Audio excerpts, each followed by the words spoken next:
share that right now. Okay, we're live. Yeah, there we go. Yeah, let me take a moment to do all housekeeping stuff.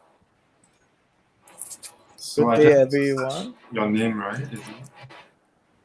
Yeah, so you can just go to the Facebook page. The financial coconut. Yeah, man. Nice. You sure you're not hearing that zzz sound? I am bit, but it's okay lah.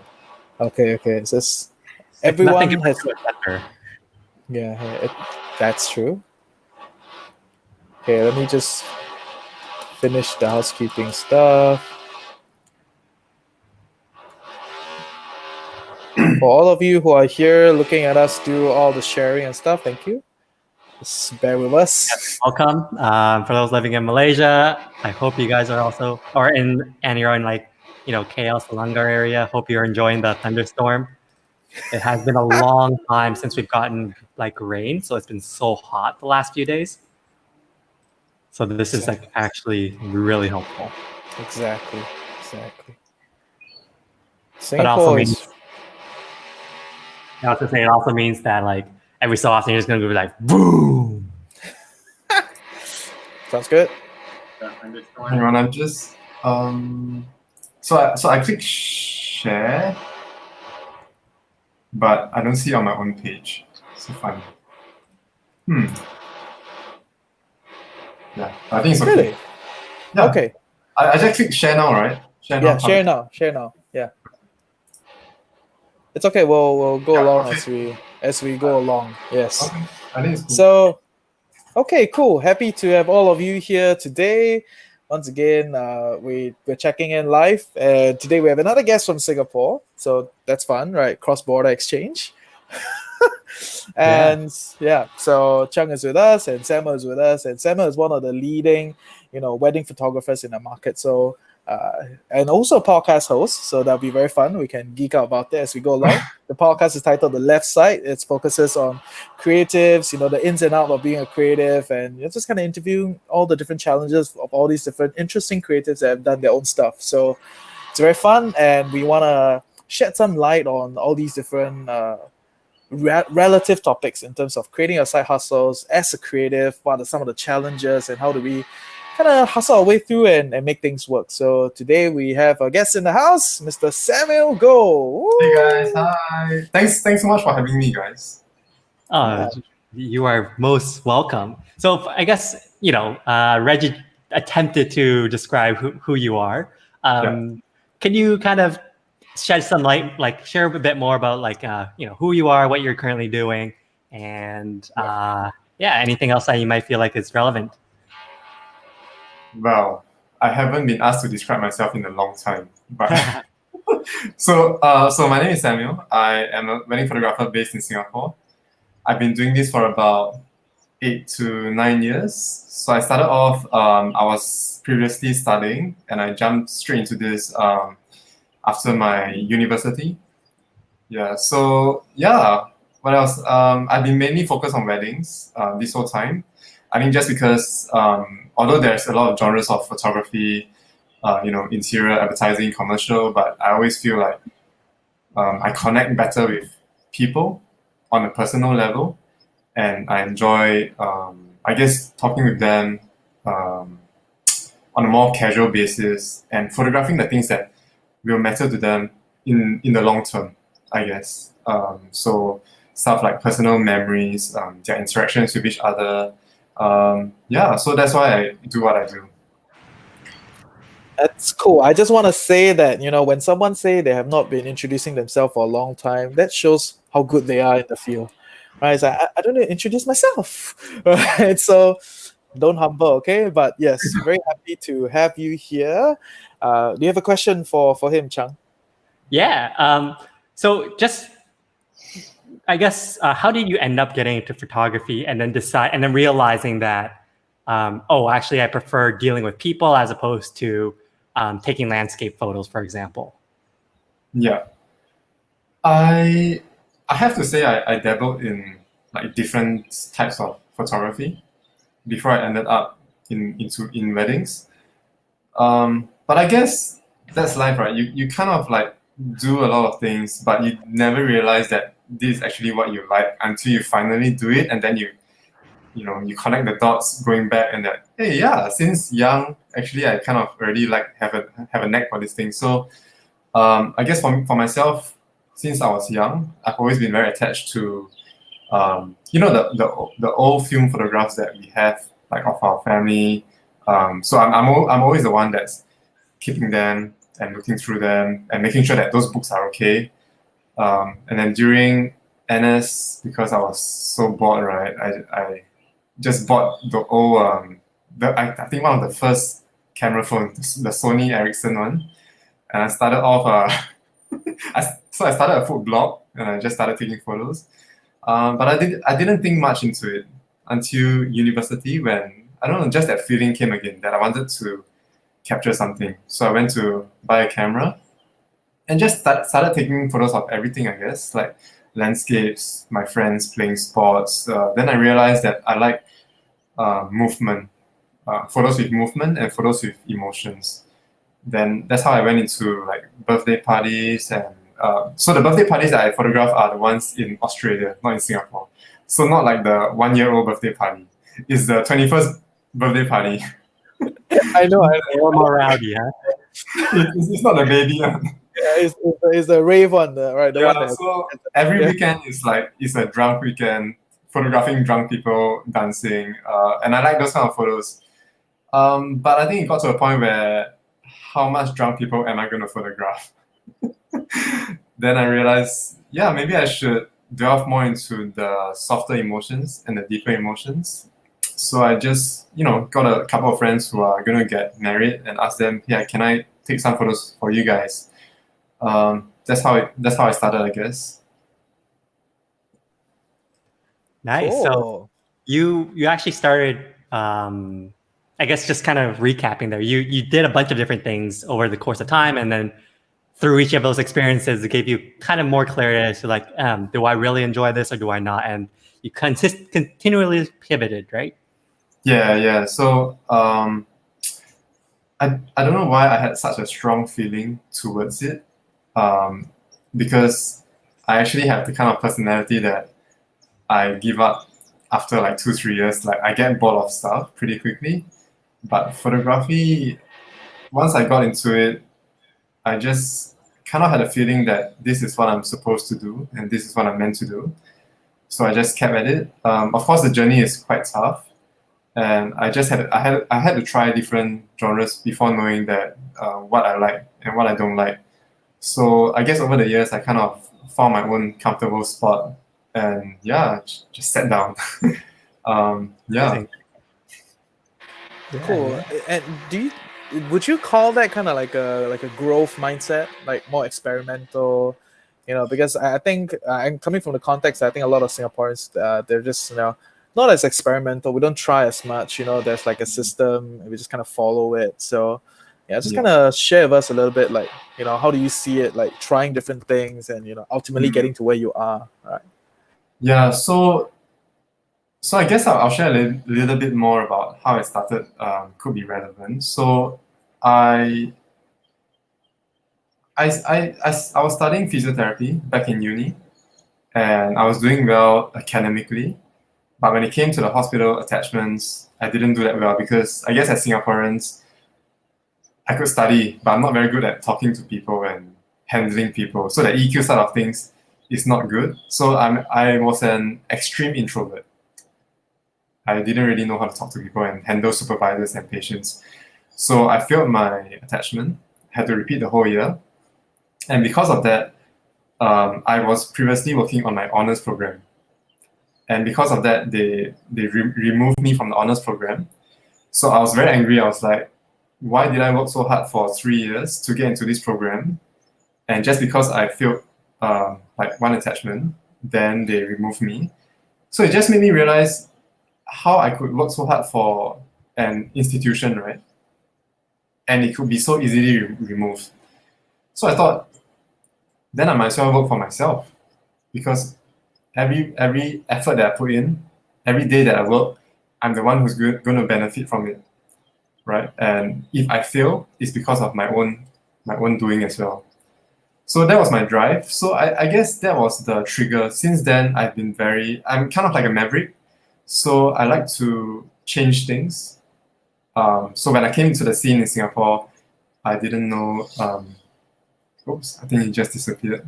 Yeah, that's fine. Keep going. Okay. Yeah, So when I came to the scene in Singapore, I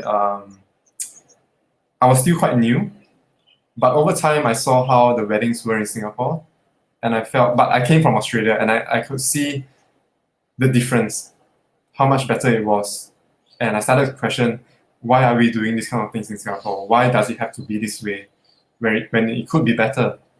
So I'm always finding ways to change things up, to educate clients, educate couples, educate photographers even, how we could do it better. And yeah, I guess just experiment along the way and see what works and what doesn't. That's amazing. I guess in like looking back on that, failing out of that or the honors was probably one of the best things that happened to you, huh? Yeah, it felt terrible at that point of time, but looking back, it was the best thing that happened. Yeah. And there he is. Okay, yes, I was just trying to find a quieter spot because someone upstairs was just drilling, right? Right. Yeah, sorry, but yes, I was hearing everything. Okay, you dropped the honors program, and then you got into photography, and then where you are. Cool. Yeah. Yeah. So just going back to being a photographer, you mentioned you were really, you didn't really know how to talk to anyone. You were more of an introvert.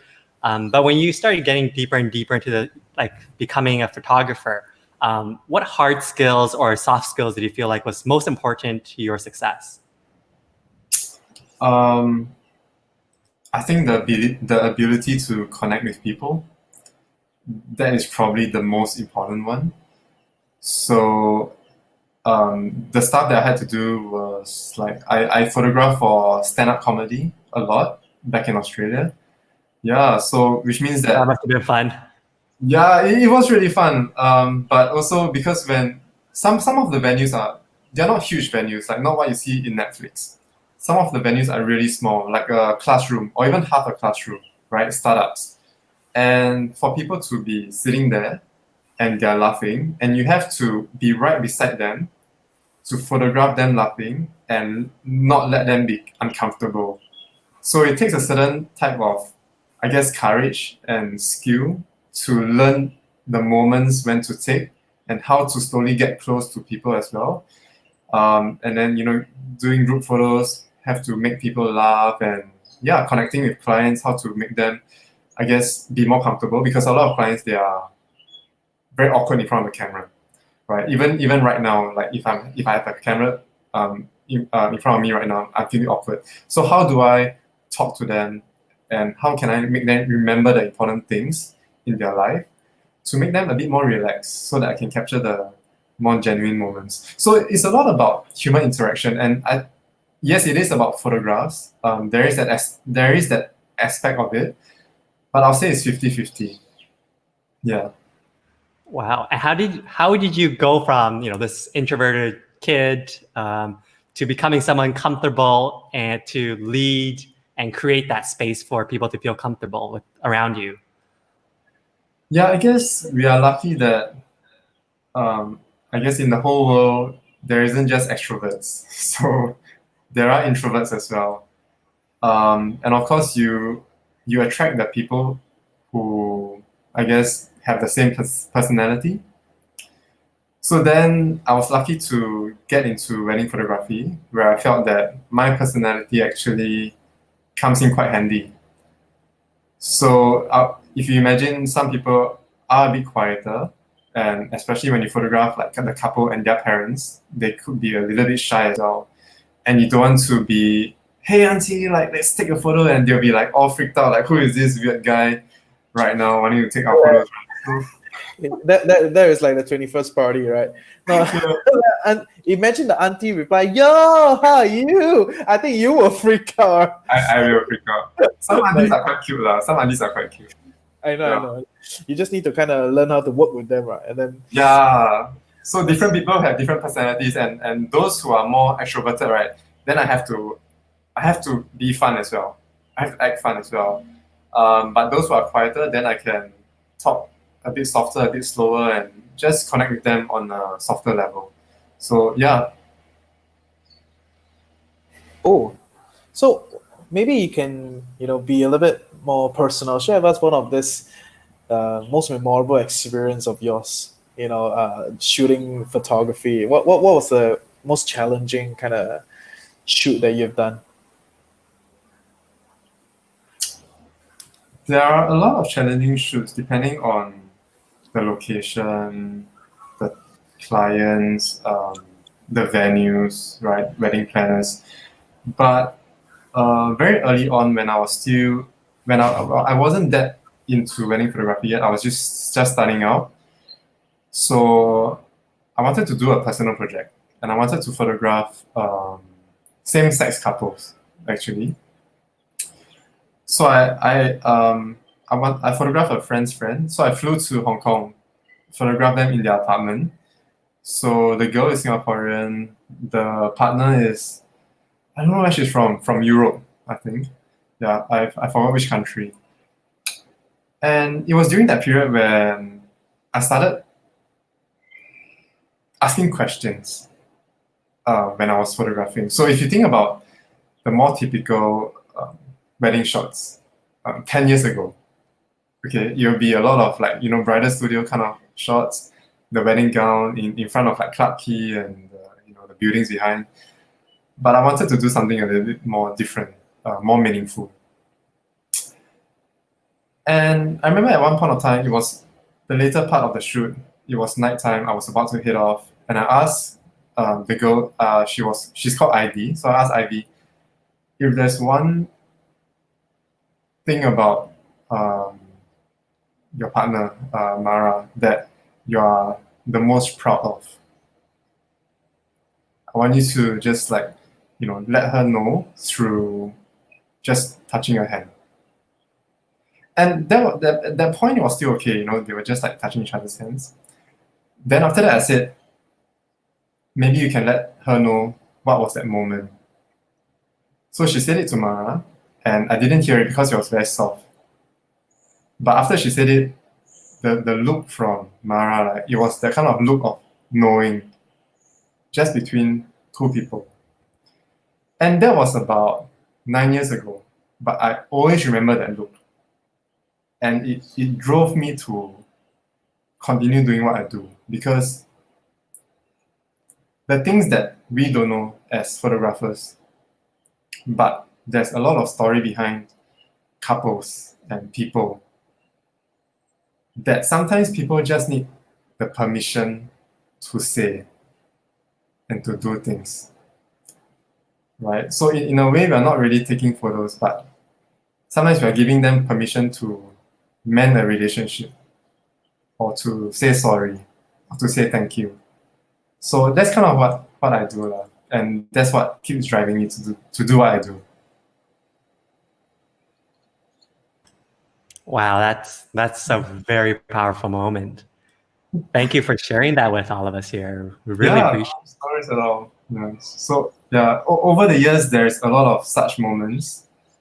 Sometimes it's a hit and miss. Some parents are uncomfortable, but I'll try to do it every time, because you never know when it's gonna happen. Yeah. Awesome.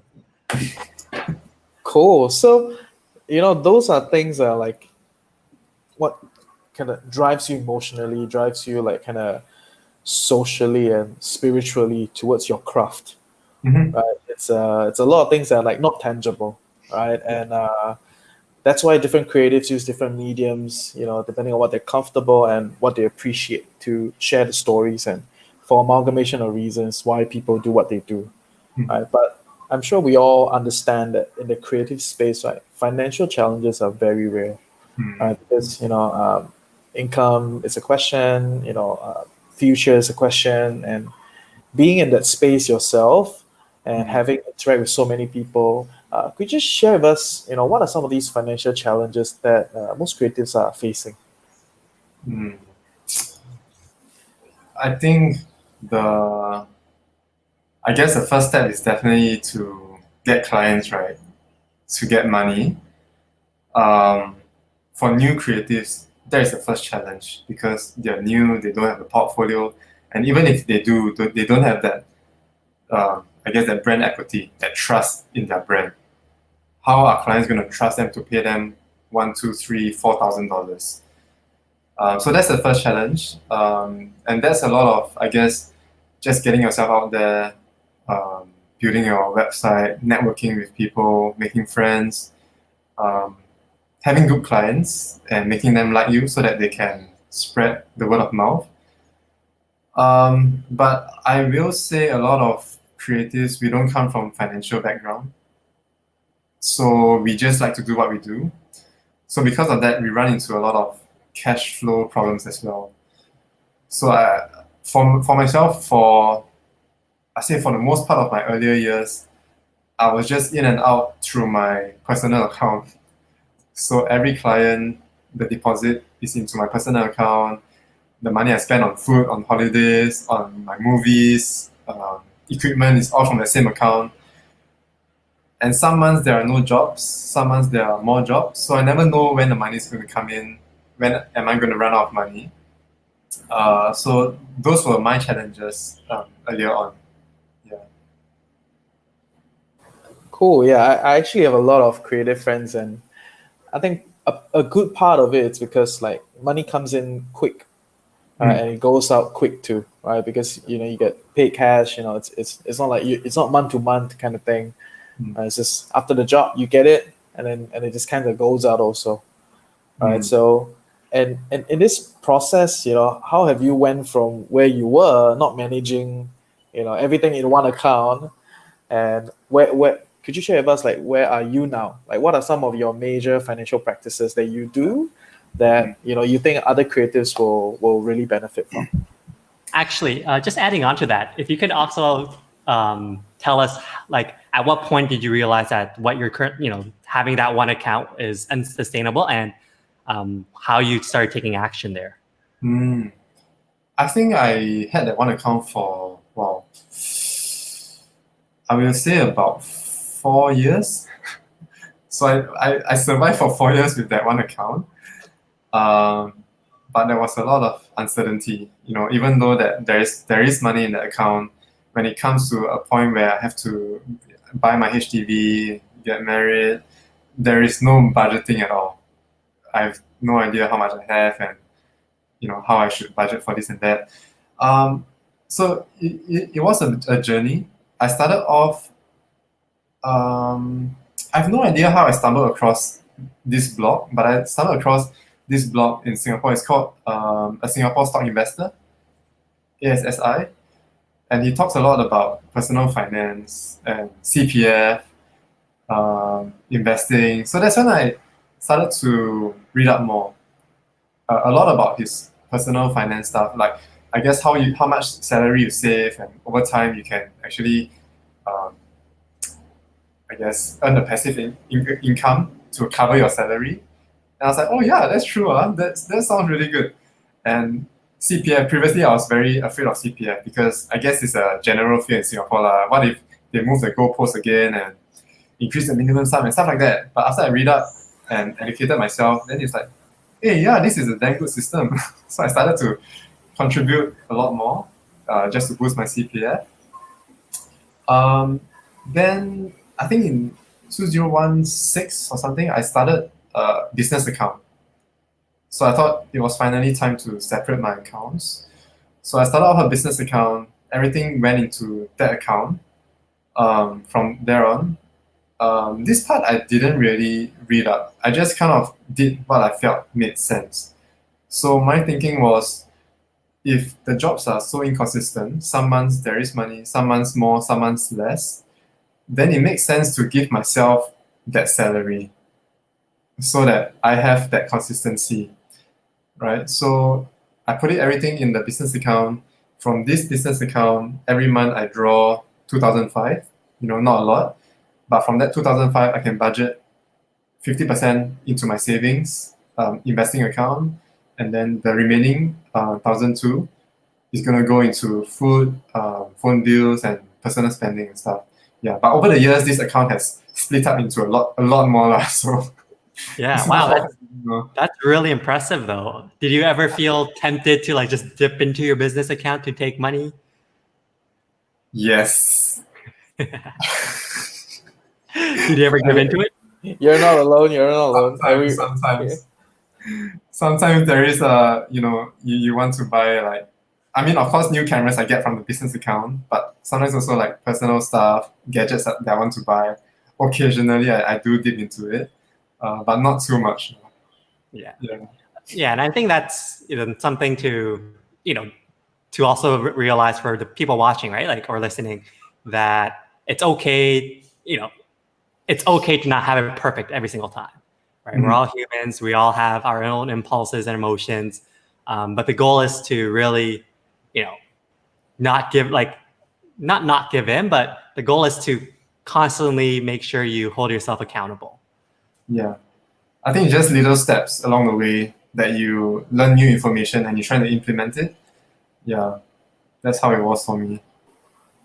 Yeah, definitely. And I want to chime in a little bit on the CPF thing. Right. So I had the same view as you, because I think it doesn't help that a lot of our parents and society at large are just always complaining, CPF, CPF, CPF, it's like, Yes. Government want to eat our money, that kind of stuff. So because our older generation does that, so we just kind of absorb it. But when I was trying to do a series on CPF, I did a deep dive on the system, read up almost every single page on the website, and then I realized, actually, this is a pretty good system, right? So, and exactly what you said when you talk about like picking up along the way, you learn different things, and then you just keep implementing. It's a growth mindset, right? You keep changing, keep tweaking. There's always a better place to head towards. All right, so I think that's pretty cool. Yeah, I think for most Singaporeans, I mean, if you have been on the fence on about CPF, or you have been bashing the CPF, I would greatly suggest not putting your money into CPF, but really suggest studying it and studying how you can make use of it to benefit yourself and your family. Because I guess in this kind of period where there is a recession, technical recession already, and 1 to 2 years of very, I guess, uncertainty, right? Markets are down 30%, dividends are being cut, but your CPF is still generating 5%. It's pretty good, man. It's pretty good. So it gives me that security, lah. Definitely. And for all the you people who love to listen to podcasts, actually CPF have a podcast. Like they just came out with a podcast called Let's Talk CPF. Right. Okay. It's just that the podcasts are not very good, huh? But it's an effort on CPF's part, so I gotta give it to them. And I emailed them asking them, do they want a host? All right. So and their reply is, in due time, if they want to expand, they will reach out. All right. But currently it's all done by people in their team. So I think it's a valiant effort on CPF's part to try to educate the public, because it is a very complicated structure in itself. Right. So let's talk more about that another time. Right. So I think there's so much more around it. Any other additional questions from you, Chung? You want to find out more about his financial practices?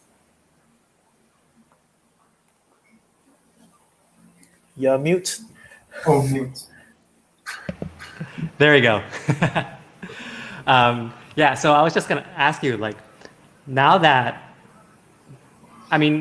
with everything you've learned throughout the last, however many years, 8 years that you've been constantly improving your finances, how are you dealing with the whole COVID situation yourself? Yeah. So I guess I was really lucky that I started reading up on this 2016. So there was a crash as well. I forget why there was a crash, but back when I first started reading up on investing, there was a huge crash. The markets were quite low as well. So this is 2018 then, or is it 2016? Okay, I'm not sure what the 2016 one is. I think it's the Fed's correction. The Fed decided to change their policy, to increase interest rates. So at that point in time, the market reacted. Yes. Okay. Yeah. So back then, I didn't know what happened. I was just starting my reading. But it made me realize that I do need an emergency fund. Right? And I know people typically recommend 6 months, but being in my line of work, I was actually more comfortable with 24 months. Yeah. So I was just want to clarify. So 24 months. You mentioned you take out 2,500 a month, or that was your salary that you gave. Does that mean you were saving up 2,500 times 24, or is that like, are you just talking about your own expenses? Yeah, well, actually, because I was always thinking in terms of me and my wife. So if our yearly expenses is about 60, 70,000, I'm comfortable having twice of that. Yeah. A lot of people are saying 6 months, but I always kind of imagine the worst case scenario. And I guess now it's really the worst case scenario, where if this drags on long term, it could be 1 or 2 years. And 6 months, I don't know if you can survive on 6 months. So I always thought I would need 24 months. So I have that 24 months. So even right now, when things are rough, I can still continue drawing on that salary. And I guess when times are good, sucking away a lot of money into like CPF, into Singapore savings bonds, fixed deposits, dividend stocks. So even though now the dividend is cut, the bonds are still giving me that income. So in a sense, it's not that much, but it still helped me to maintain my lifestyle. So I'm not too worried yet. That's awesome. Cool. That's cool. Very cool. Very impressive. Saved up 2 years. Yeah. Yeah. Wow. I mean, I wish I invested in equities back then, but I guess I have to make do with the bonds now. It's okay. It's always a composite, right? Over time, you just kind of pick up at good times different asset classes. Right, but yeah, start with what you're comfortable. So I think you started there. That's where you're comfortable, and then over the past few years, you learn. And so in the next few years, you will find opportunities to enter, right? So time is always that factor that's not always discussed, but as we go along, we learn more things. So that's cool. Yeah. And I always tell people to save up a year, but you're telling people to do 2 years. So it's like, oh yeah, you want out me. I'm very kiasu. Yeah, you Singapore essence, amazing. I guess in a way, I see my savings bonds as kind of like a emergency fund as well, because all I need to do is just give 1 month notice. Yeah. So if you're gonna put in the bonds anyway, then might as well just save up more and put it there. Fair. Yeah. So where do you buy the savings bond through? iBanking. So the DBS iBanking, I think you can apply. Okay, directly from iBank. Okay. Directly, yeah. But of course, the rates now are not that great. It's okay. It's okay. Chang, you wanted to ask something? Yeah. So you mentioned, you wish you invested in stocks and all that. Given the current situation, have you also started looking at buying, going into buying stocks, or have you stick primarily to, bonds and fixed deposits, or have you kind of gone in between of using like ETFs or robo-advisors? Yeah. So I guess there's so many school of thoughts in terms of like investing, right? And it really depends on your personality and I guess your expertise as well, and what you're comfortable with. So I dabbled a little bit in active investing in 2016. So I just put a little bit in some blue chips here and there. But then I put in some other stocks as well, Singapore stocks, and I got burned as well. So that made me realize that I'm not that good at valuation and evaluating whether this company is this price really good? What's the forecast? What's going to happen? So I realized that I'm not really good at that because I'm too busy running my business. I don't have the time to study into that, right? I'd rather be focusing the time on my business, building networks, and I guess just keeping the cash flow going. So I think it was sometime last January, I read a book by, I think it's a guy called Joshua Gersh or something. and he has a book called Rich by Retirement. So he covered a range of topics like CPF, savings, and was that his investment style is the 3 index fund. So like one home index, one home bond, and one international index.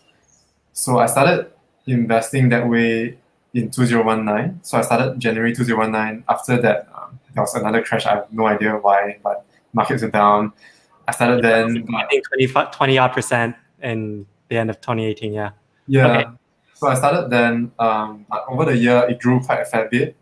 The later part of the year, I was getting a bit uncomfortable because the prices were so high. Yeah, and now the market is down 20-30%, but I'm still following the same investment, I guess, method, because when I first started, I kind of spread out the funds that I have and the funds that I have coming in. I spread it out into a 5-year investment period. And I guess my take was because I'm not that good at timing the market, and I'm not sure if there is going to be a market crash in the next 5 years. So if I can stretch out my DCA in 5-year period, I can potentially write out the highs and the lows and just try to even out, I guess. Wow. Yeah, that's I don't know. I don't know what else to say except like you're like the ideal person. Like, and so and I want to explain why, right? Like, you mentioned that you dabbled in it a bit and then you weren't very good, and then you decided that you rather focus on what you're good at, which is photography, right? And then put the rest of taking a more passive approach in other ways. And I think that's something that a lot of people should be aware of. Is like, just because there is a stock market doesn't mean you need to go pick your stocks, right? If you and I guess point number 2 there is you need to be. Everyone needs to figure out what they're good at, and what continue to give them the best returns long term. And in your case, it's going to be building out your business, right? And to focus there, and then put everything else as like secondary things, right? So yeah, kudos to you for being so self-aware to realize that where you're going to have the biggest impact for yourself long term. Yeah, thanks. I guess I was when I case in point, earlier this year, there was the Tesla bull run. Oh yeah. So, of course, like so many other people, I had a FOMO feeling. I was like, oh man, I'm freaking missing out. Don't worry, it's shared. I was looking at him before the bull run. I'm like, oh man. Oh man, I should have just, when it was like 200, I should have just invested. But yeah, so it went up to, I guess, like 900 plus. Then it came down to 700 plus. Then I thought, okay, I'm FOMOing right now. I want to get in, right? So I put in like a couple of $1,000s when it was like 800 plus. That was before COVID-19, but it started to come down to like 700 plus. Then I was like, oh shit, I don't know anything about this company and I don't know the valuation at all, right? Because when stocks are going up, everything is like good. You are just seeing green, you're just happy. But when stocks come down, right, you really understand what you don't know. You don't know if 800 is the right valuation or is it 200? Is it going to go down to 100? You have no idea, right? Whereas if you study and you're confident that it's going to be, let's say, 500, and it doesn't matter if it's 600 now because you're still paying a good price. So that was when I realized that active investing is not really for me. So I just cut my losses and just got out. Good job. Good job. I think what you mentioned there was really accurate, right? Like, it's really easy to just give into your emotions, especially when it's going up and you're like, the whole FOMO piece. And then when it's coming down, you're like, oh, wait, what is this business? Is this business, like, what is the actual value of this business? And something I try to emphasize a lot when I talk to people who are thinking about investing is there's a very big difference between a stock price and the company's value. Right? The stock price is whatever it is, someone's, the market's willing to pay at that moment, but the value of a company is based off its actual productivity and the impact it's able to create in society, right? And I think Warren Buffett has a great quote that says, in the short run, the stock market's like a voting machine, but in the long run, it's a weighing machine, right? And so in the short run, like people are going to vote based off their levels of FOMO. But in the long run, it's going to be based off, the fundamentals of that business. Stock market's like a voting machine. Yeah. Right. Yeah. Yeah. So we do have a quick comment here. I just want to pull this up. So for those who are just listening, it says, for most people, only when your capital is at least 250,000, then it may be worth doing active investing. I guess anyone have any thoughts or comments on that one? Yeah, I personally wouldn't put a figure to it. I guess it's more of there's so many factors, right? What is your lifestyle expenses? What is your current capital? And it's a lot more about percentages than just a fixed amount. 250 could be someone else's entire net worth. Yeah. You're only 10% of someone else. And regardless whether you have 250 or not, is this going to be speculation for you? Or is this going to be really active investing where you study up? So I don't know, you guys probably have a better take on this than I do. I think you nailed it right on the head there. I also wouldn't put a figure on it. I think it goes right back to what you were talking about of knowing what's going to give you the most, or what's going to be the best for you long term, right? So for someone with like a side hustle who's planning to build this into like a full-time business, even if you have 250,000 and you need, and you want to invest it, if you're going to do it properly, you're still going to take at least a good 6 months, 1 year learning the fundamentals of investing, right? And then being able to actually deploy that capital. On the other hand, that 1 year could be used to continue growing your business. That 250,000 could be used to continue growing your business. And from that perspective, then you have full control over the return of that in a business, right? So I too would say it really depends on your situation. If you're working a full-time job and you're very happy with that job, but at the same time, because you're happy because it gives you the security, it gives you the flexibility, it gives you the support that you're looking for, but it might not give you that the income that you ultimately want, then yes, I would say putting money into the stock market is a great way to grow it long term. I would not start at 250 because if you haven't gone into the market before, you don't know what your emotions really are going to be like, right? And if you don't know how that, if you bought in right before, just your example, right? If let's say up to 250,000, like you just put 50,000 into Tesla at 800, and then you waited until 700, and you're like, oh wait, do I know the thing? And then it's your first experience, then you're gonna, you're in a very bad emotional state.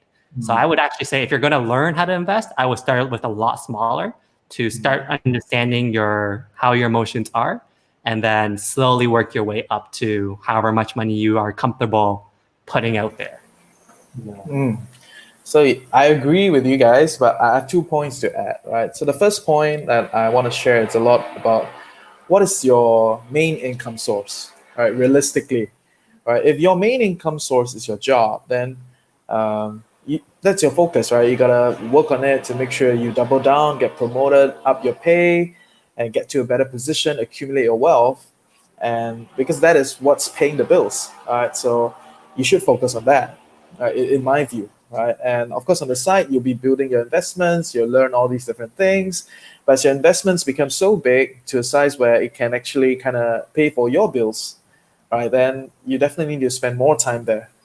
Right, it's like I'm actually coming from like I'm not sure if you guys watch like Tech Lead from YouTube. Right, so this guy was like a ex tech lead in Facebook, right? And he was like drawing in I think $1 million a year or something like that.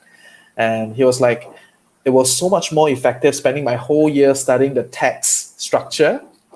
I made so much more because he paid less tax, doing that 1 year rather than working for Facebook or something like that. Right. So it really depends on where is the effective avenue to go in. If your job is the focus, it's what getting you all the income, then I think you should place more focus there, and do investing on the side. But regardless of where it is, it brings me to point number 2, which is that it is a compounded process over time, right? It's not just about your capital compounding, but it's a lot about knowledge compounding, right? Which is like for the better part of the discussion, which is what you talk about, right? You didn't know how to do it, and then you learn how to like open a few accounts and then do a business account and then learn how to pick stocks, realize not for you, go into the index investing structure. It's like you're just learning over time, right? And ultimately you figure out where you are. Right? So I think that's just kind of where I want to add, into the discussion. That's cool stuff. I agree.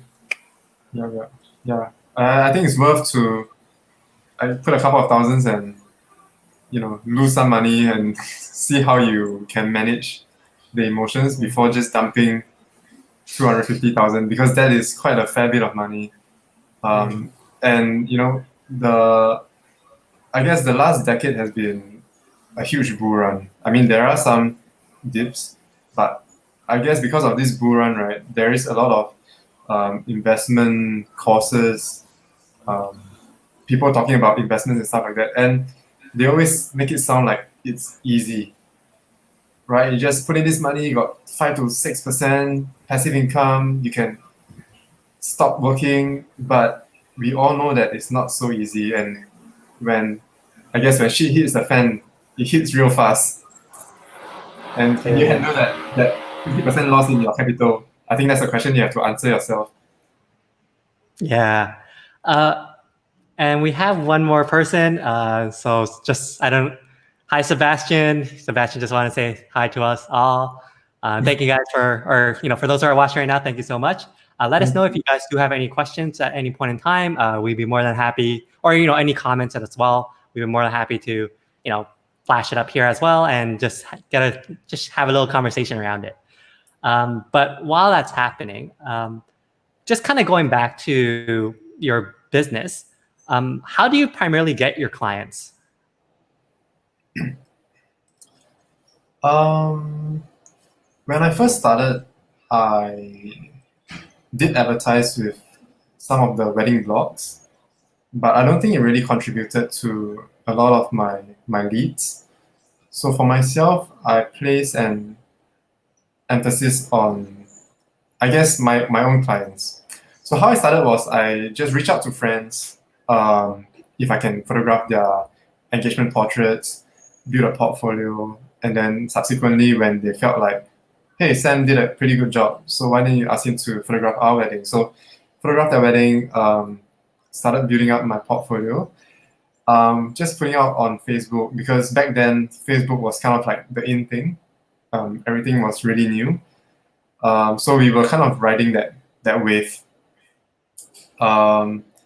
Then yeah, I think a huge part was through Facebook that period of time. And I guess when I was photographing a lot of clients, those clients then in turn tell their friends about it. So it was kind of like an exponential word of mouth thing. One friend tells five tells like 10. And over the years, just making friends with like other vendors, like stylists, makeup artists, florists, other photographers as well. And when Instagram came along, I think that's pretty much the main thing now. So I'll say 50% of my leads are from Instagram, and the rest are from, I guess, previous clients or word of mouth. So I don't do that much active advertising, actually. Yeah. This is not advice. This is just what I do, because I always feel like I value the personal connection more. And I never want to come across as those wedding photographers or just a wedding company that you see on the advertisements, right? Or you see in the roadshow. So I've never done the big road shows before, just because I feel like it's such a transactional thing. It works for some other companies, but it doesn't work for my brand because my brand is a very personal brand. So when I connect with my clients over email, I do share a lot, and even on my website, you can already feel, the clients can already feel if they are right, if we are right for each other. And when we meet, we can further connect as clients and then become friends. So that's how I run my business, and that's how the business comes back to me. Yeah. So I really want to pick apart some of the things that you mentioned because I think there's once again like a lot of great gold nuggets. So first of all, there is you mentioned you primarily work, or it's a lot of like word of mouth, right? But the only reason someone will ever get word of mouth is because they do a really, really good job, right? And that's like obvious point number one. If you are for those who are looking at going to photography or going into any other like side hustle that's that's dealing with people, you need to make sure that you provide a great experience, a remarkable experience, so that these people are actually willing to tell their families, their friends about what they've done and about how you gave them such a great experience, right? The numbers, or the second thing there was when you start talking about like working with florists or venues or whatnot, right? A lot of like that's really like almost like partnering up, right? Like you work with people who are kind of in the same space, but not really competitors per se. And even when you work with photographers, I mean, you can't really be competitors because at the end of the day, you can only be in one spot at one place, or one at one spot, right? So to build out that network of people that you can support each other and give reference for each other, that's also a huge way of growing a business that I think doesn't really get talked about enough. So thank you for sharing all of that. If I was I'm not a good business person, but if I was a good business person, I would probably have I don't know, done a lot of collaborations and packages with various bridal shops and makeup artists and florists and stylists, so that we have that the clients will see, hey, there's a package and we can get a cheaper price. Let's just do this instead. I think a lot of when I say collaborate with florists and makeup artists and other vendors, it's more of, let's say if we are doing the same wedding, we become friends and I send them the photos. And how it works, I feel, is when couples go to this vendor, this florist, or this person who does wedding gowns, and they ask, oh, which photographers are you considering? And they're saying, oh, we are meeting Samuel Goh. And they're like, oh, Samuel is awesome. And it's that kind of validation that I feel is more genuine and organic than just, hey, we have a package with Samuel Goh, and if you get us, it's like $200 cheaper. Then I feel they are getting it because of the price. But do they really like the photos that I take? And do they really like me in person? Yeah, so I guess that's how I do it. Okay. Yeah. And I guess last question here on my end. So, I'm sure there are some people watching right now who have a hobby for photography, right? And they might be curious to explore finding a way to make some extra money from photography, right? It might not be wedding; it could be all different types, landscape, etc., etc. Do you have any advice for these people who want to become or who want to start making some money on the side here? I guess the beautiful thing about this freelance thing is that there is no set ways to do it, right? There is no manual that you have to do this step or get this prerequisite before you can be a photographer. And everyone finds their own path. So what I will do, what I would suggest is to find out what is your strong points.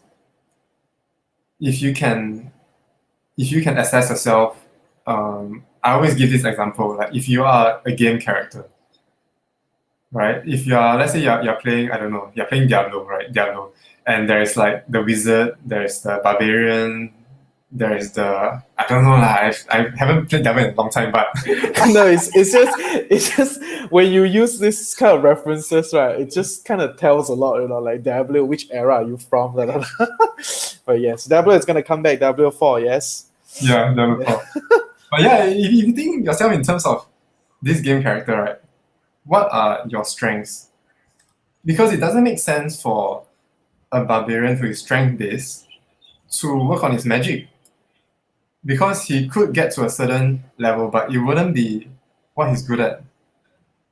So I think it is nice to just write down on a piece of paper what are your strengths, what are your weaknesses, and how you can leverage on your strengths instead of just trying to be good at everything, right? If you are good with people, what kind of photographs, I guess, can you do? If you have an eye for the details, could it be more macro photography kind of stuff, right? And one thing is, being a photographer, professional photographer, is never just about the photographs. It's a lot about your clients. If you're a wedding photographer, it's your wedding clients. If you're a commercial photographer, it's your corporate clients. It's a lot about how you can make them feel connected and how you can maintain that relationship 2, 3, 4, 5 years down the road that they'll keep coming back. So don't just hide away in one corner and keep working on your photography, but get yourself out there into a community, start shooting, building a portfolio, and making friends. Making friends, not just photographer friends, but client friends. Find out what's their needs and how you can serve them better. I think that would be one of the most important things that you can do for yourself. Wow. Do you think listening to your podcast will also help?